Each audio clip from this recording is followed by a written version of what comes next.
নাটোর একটা জেলা। নাটোর জেলার যে জমিদারি ছিল সেই রানী ভবানীর আমরা এটা ধ্বংসাবশেষে এসেছি। আমরা দেখছি যে চারিপাশে চতুর্পাশে কি সিকোয়েন্সে একই কাঠামোতে এখানে যে ছোট্ট একটা আমরা দেখতে পাচ্ছি দরজার মতন ঢুকে গেল, সেম এপাশেও দেখছি, এই পাশেও দেখতে পাচ্ছি, ওই পাশেও দেখতে পাচ্ছি।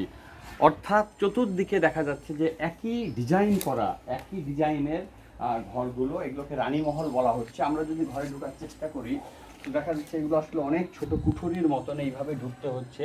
আমরা যদি এর ভিতরেও এসে ঢুকে দেখি তাহলে আমরা এটা দেখতে পাচ্ছি যে অ্যাকচুয়ালি ছোট ছোট এগুলোতে হয়তো বা প্রদীপ দানি বা কিছু একটা থাকতো, এরকম একটা ছোট কুঠুরির মতন ঘর।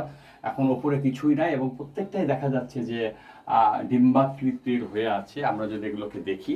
এবং আমরা যদি এগুলোর গঠনশৈলী দেখি তাহলে এগুলো দেখা যাচ্ছে চুন সুরকি দিয়েই মূলত, এবং ছোট ছোট যে ব্রিক ওই সময় পাওয়া যেত, এগুলো মূলত সেই ব্রিটিশ পিরিয়ডে আজ থেকে 200 বছর পূর্বের।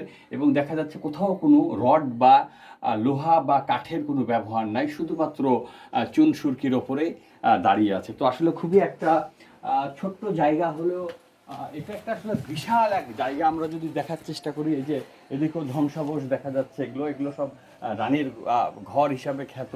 আমরা যদি এদিকে দেখি, এদিকেও আমরা দেখতে পাচ্ছি যে ভেঙে বিল্ডিং ভাঙাচুর আছে। তো এগুলো আসলে অনেক প্রাচীন ঐতিহ্য নিয়ে রাজশাহীর জেলার সংলগ্ন নাটোর জেলায় অবস্থিত। নাটোরে এলে আমরা যেমন উত্তরা গণভবন আছে, ঠিক সেরকম রানী ভবানীর যেই বিশাল বাড়ি, এটা বিশাল ক্যাম্পাস। আমরা যদি ঘুরে ঘুরে দেখি অনেক অনেক বড় একটা ক্যাম্পাস।